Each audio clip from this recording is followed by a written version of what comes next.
마태복음 2장 1절에서 12절까지 말씀입니다.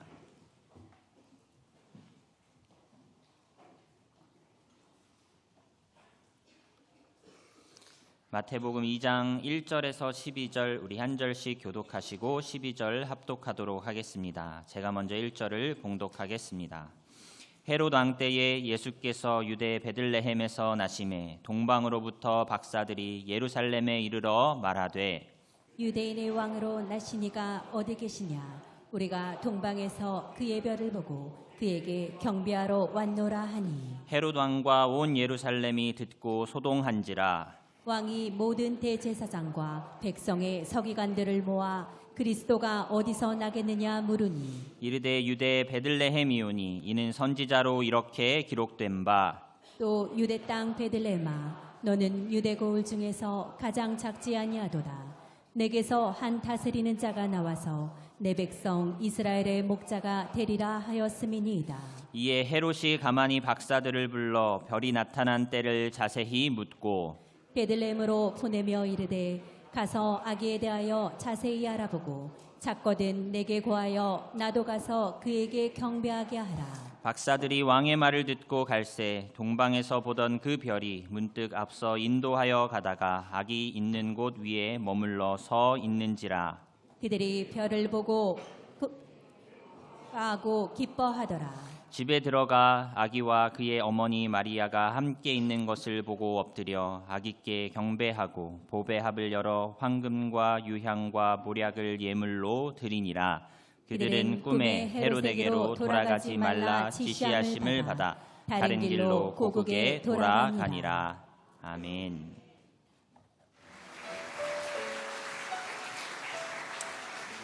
감사합니다. 오늘 할렐루야 호산나 그리고 우리 아리엘과 오케스트라까지 모두가 한 마음으로 귀한 찬양을 오랜 시간 동안 준비해 주셨습니다. 이 모든 영광 하나님께 올려드리고 우리 수고해 주신 우리 귀한 모든 찬양대에게 다시 한번 감사의 박수, 격려의 박수.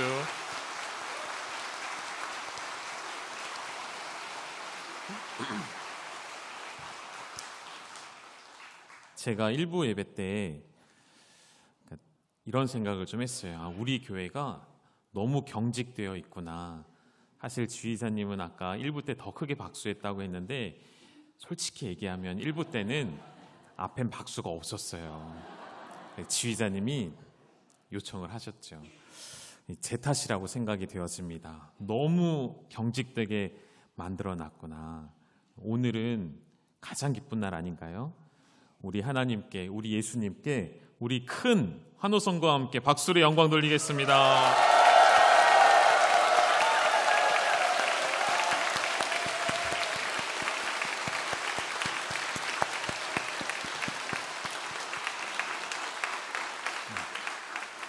이렇게 잘하시는 분들인데 그동안 얼마나 억눌려 계셨을까. 네, 감사하고요. 우리 같이 잠시 기도드리겠습니다. 하나님 아들을 보내주신 이 귀하고 복된 날 우리가 잊지 아니하고 예배의 자리로 모였습니다.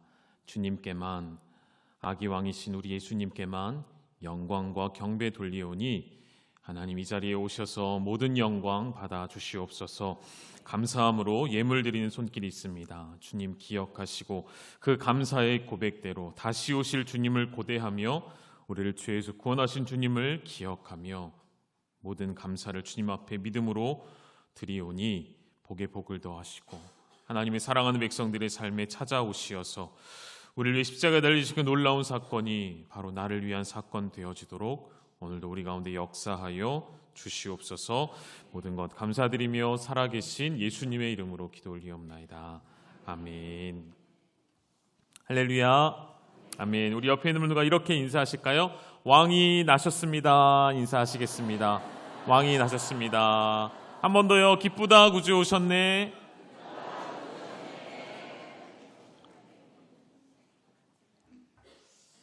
감사합니다.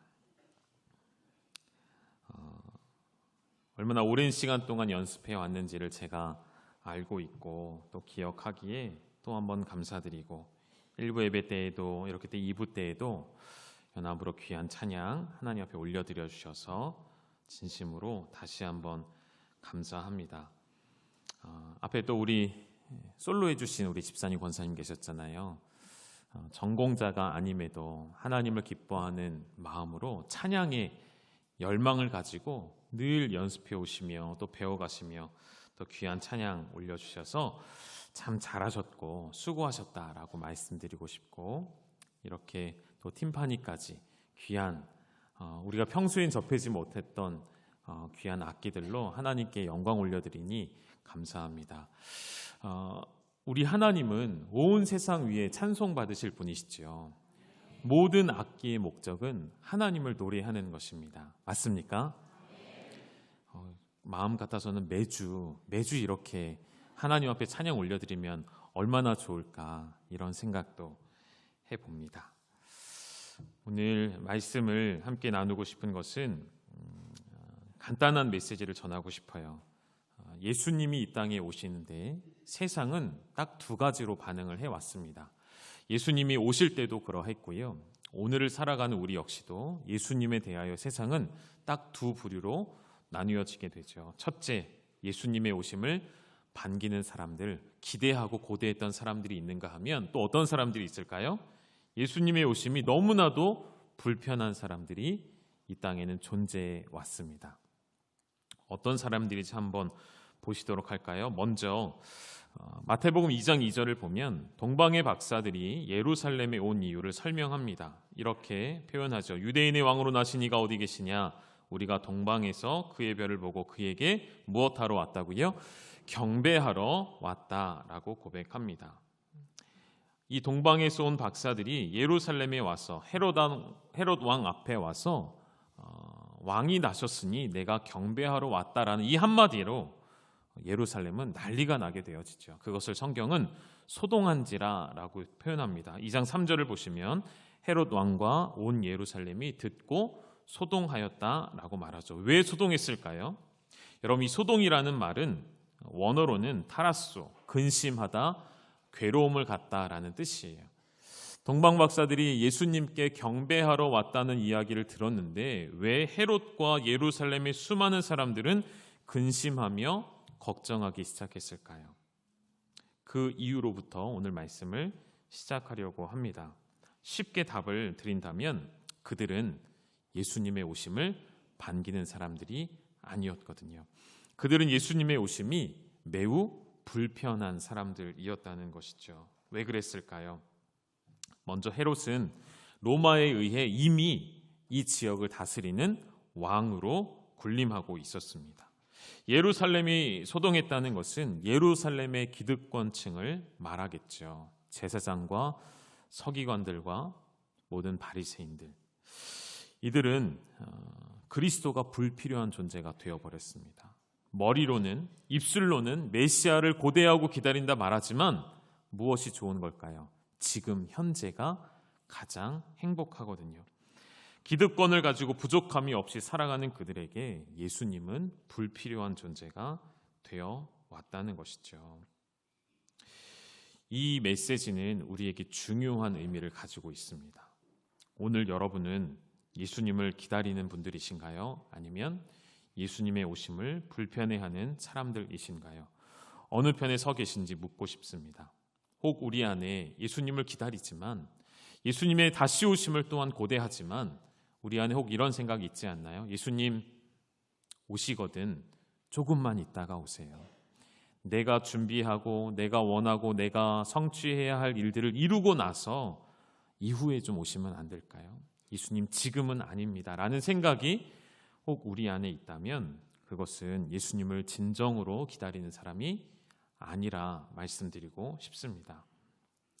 지금 말고 라고 하는 고백이 우리 안에 있다면 우리는 어김없이 예수님의 오심을 불편해하는 사람들 중에 하나라 말씀드릴 수 있다는 것이죠. 오늘 본문에 참 재미있는 것은 똑같은 단어가 나오지만 전혀 다른 의미로 쓰여지는 경배라는 단어를 볼 수가 있는데요. 2장 2절을 다시 띄워주시고 2장 8절도 함께 띄워주시면 동방의 박사들이 예수님께 경배하러 왔고 그 이야기를 듣고 헤롯이 이렇게 이야기합니다. 나도 가서 그에게 경배하게 하라. 나도 가서 그에게 경배하기를 원한다라는 말인데요. 이 문자 그대로만 봐도 뉘앙스가 다르죠.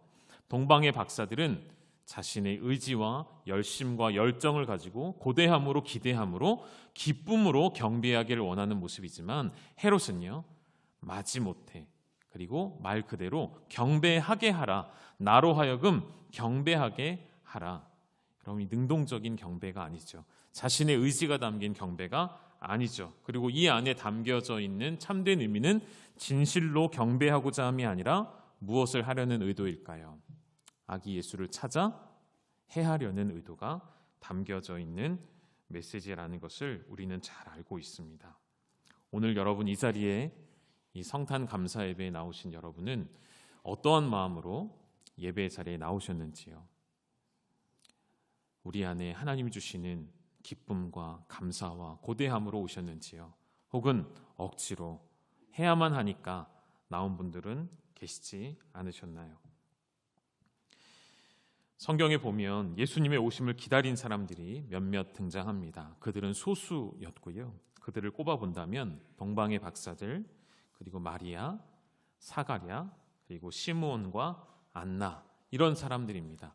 이런 사람들은 예수님의 오심을 고대하고 기다려 왔죠. 이 중에서 시므온과 안나의 모습만 잠깐 찾아본다면 누가복음 2장 25절에 의롭고 경건하여 이스라엘의 위로를 기다리는 시므온이란 사람을 소개합니다. 그리고 36절에 가면 아셀지파 바누엘의 딸 안나라 하는 선지자를 소개하죠.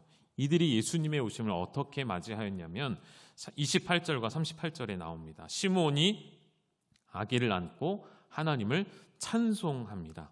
아기 예수를 품에 안고 하나님께 찬송을 올려드리는 장면이죠. 2장 38절에는 안나가 어떻게 하냐면 나와 하나님 앞에 감사하고 예수 그리스도에 대하여 많은 사람들에게 전하기 시작하는 것이죠. 정리해 본다면 예수님의 오심을 기뻐하는 사람은 감사와 찬송을 올려드리는 사람이라는 것입니다. 오늘 우리가 지금 그것을 하고 있는 것이죠. 찬송과 감사를 올려드리는 것.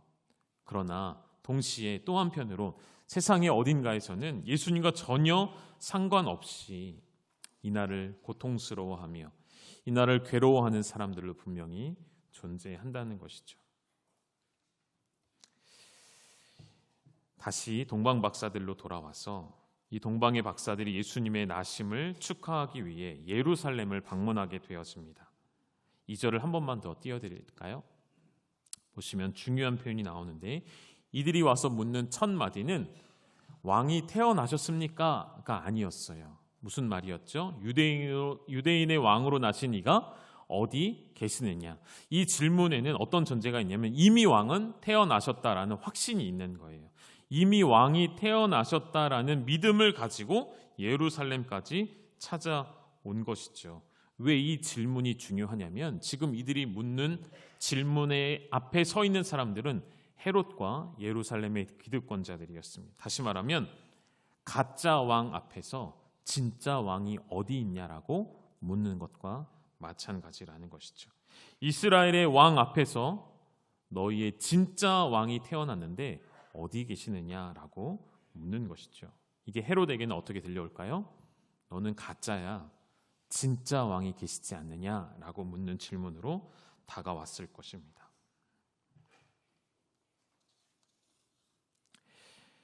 동방의 박사들은 유대인의 왕이 나셨으니 유대인들은 당연히 또한 알고 있을 것이라 생각을 했을 것입니다. 그러나 문제는 유대인들은 왕이 나심을 알지 못했다는 것이죠.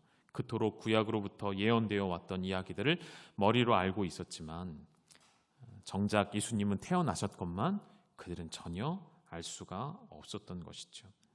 왜 알 수 없었을까요? 예수님 조용히 비밀스럽게 나셨기 때문일까요?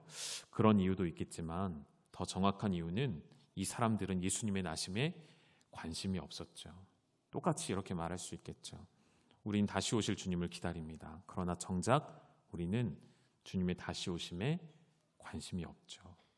오늘 우리 하루하루 살아가기가 바쁘고 힘겹죠. 내 앞에 주어진 일들과 내가 걸어가야 할 길들이 더 중요하죠. 예수님이 오심이 여러분과 얼마나 밀접한 관계가 있는지, 우리의 삶에 매몰되어 살아가게 되어지면 우리도 또한 별반 다를 것이 없을 것입니다. 우리도 또한 예수님 다시 오셔도 우리는 어쩌면 전혀 모르는 상태에 있을 수 있다는 것이죠. 그러한 백성 되지 않기를, 왕 되신 주님 다시 오실 그날 우리가 모른 채로 있지 않기를, 주님 오시는 날 깨어 기도하며 말씀대로 살아가며 주님 오심에 우리의 온 마음과 생각이 주목되어 있기를 주님의 이름으로 축원드립니다.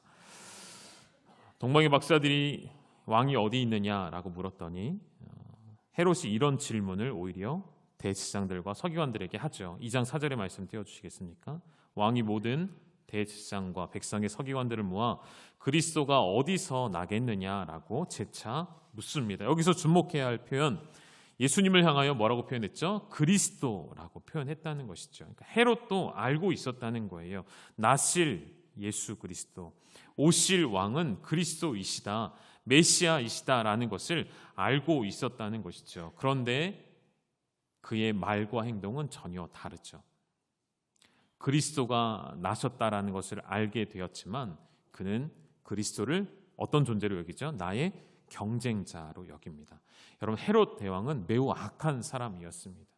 자신의 권력을 위해서라면 살인하는 일도 쉽게 전혀 거리낌이 없이 행했던 사람이, 심지어 자신의 자식마저도, 자신의 아내마저도, 아내의 어머니마저도 자신의 권력 아래 두고 목숨을 좌지우지했던 그런 사람이었습니다. 헤롯은 정치적 술수와 음모에 능통한 자였기 때문에 이렇게 표현했던 거예요. 나도 그에게 가서 경배하게 하라. 이것은 거짓이었죠. 그럴듯한 포장이었죠. 결국 베들레헴에서 아기 예수가 났다는 것을 알고 동방의 박사들은 베들레헴의 길로 떠나가게 되어지죠. 그리고 그곳에 도착하자 2장 10절에 그들이 어떻게 고백했고 어떻게 표현했냐면 오늘 가장 중요한 표현이겠죠. 우리 2장 10절 같이 읽어볼까요? 시작. 그들이 별을 보고 매우 크게 기뻐하고 기뻐하더라. 아멘. 아까 조금 전 여러분이 환호성을 지르며 박수를 치며 주님 앞에 영광을 올려드렸던 것처럼 그들이 할 수 있는 최대한의 표현을 한 거예요. 그들이 할 수 있는 최상위의 표현으로 매우 크게 기뻐하고 기뻐했던 것이죠. 기쁨을 어찌할 수 없는, 기쁨을 주체할 수 없는, 더 이상 기쁠 수 없을 정도로 그들은 기뻐했습니다. 그런데 동방의 박사들이 기뻐할 이유가 있었을까요? 이 아기 예수는 유대인의 왕으로 오셨잖아요. 이들은 왜 기뻐했을까요? 특별한 일을 체험했기 때문에 기뻐했을까요? 그들을 인도했던 그 별의 신비로운 일들을 경험했기 때문일까요? 이전에는 보지 못했던 별을 보았기 때문일까요? 아니겠죠. 그들이 기뻐했던 것은 그들 앞에 있는 그 존재가 진짜 만왕의 왕임을 그들이 알았기 때문인 것이죠. 이런 말씀을 드리고 싶은 것입니다. 여러분, 왕을 만나면 다른 모든 일들은 아주 작은 일들이 되어져 버립니다. 다시 말하면 여러분, 세상의 왕들 말고요, 세상에 군림하는 잠시 있다가 사라지는 왕들 말고요, 만세의 왕이시며 만왕의 왕이신 그 주님 앞에 우리가 서게 되어지면 어떤 일이 우리에게 일어나게 되어질까요? 우리가 고민하는 것들, 우리가 염려하는 것들, 우리가 중요하게 여기는 모든 것들이 아무것도 아닌 것이 되어 버린다는 것이죠. 오늘 우리가 예수 그리스도 앞에 설 때에 바로 그러한 마음으로 서시기를 주님의 이름으로 축복합니다. 예수님을 만왕의 왕으로 인정하게 되어지고 예수님이 만세의 왕이심을 깨닫게 되어지면 우리 안에 있는, 여러분 안에 있는 모든 근심과 걱정과 염려는 사라질 수밖에 없게 된다는 것이죠. 그리고 한 가지가 남게 되겠죠. 무엇일까요? 오직 기쁨인 것이죠. 그가 나를 위해 이 땅에 오신 그 기쁨만을 누리게 되는 것이죠. 이렇게도 표현해 볼 수 있겠죠. 여러분, 대낮에는, 환한 낮에는 별이 보이지 않습니다. 밤에는 그토록 반짝거리는 별이 낮에는 보이지 않죠. 왜죠? 태양 때문이죠. 태양의 밝은 빛 때문이죠. 여러분, 태양이 비춰지면 별들은 빛을 내지 못하는 것처럼 만왕의 왕이 오시면 이 땅의 모든 왕들은 권세와 힘을 잃어버리며 또한 우리 안에 왕되어 있던 세상의 모든 일들이 그 힘을 잃어버리게 된다는 것이죠. 오늘 우리의 왕 되신 가장 밝은 빛 되신 그 주님 앞에 기쁨으로 나아가시기를 주님의 이름으로 축원합니다. 말씀을 정리할게요. 오늘 본문에서 예수님을 어떻게 소개하냐면 말씀을 좀 띄워주시죠. 2장 2절, 2장 4절, 2장 6절에 2절에서는 유대인의 왕이라 표현을 하였고요. 4절에서는 헤롯의 입술을 통해 예수님이 그리스도이심이 증거가 되었고요. 6절에서는요. 한 다스리는 자, 통치자, 이스라엘의 목자 되신 주님으로 표현이 되었습니다. 이 세상이 두 부류라고 말씀드렸잖아요. 예수님이 나실 때부터 지금도 여전히 두 부류라고 말씀드리고 싶습니다. 예수님을 기다리는 자, 예수님을 반기지 않는 자. 왜 이러한 두 반응을 할 수밖에 없는가? 예수님은 진짜 왕이시기 때문에 그 왕되심 아래 통치받고 그 안에 다스림 받기 위해 들어오며 왕으로 인정하는 자가 있는가 하면 왕 앞에는 또 한 부류가 있겠죠. 그 왕을 배반하고 배척하고 거역하는 두 부류의 사람밖에 없다는 것입니다. 오늘 여러분에게 한 번 더 여쭤보고 싶습니다. 여러분은 어떠한 선택을 하시겠습니까? 예수님의 왕되심 앞에 어떻게 반응하시기를 원하십니까?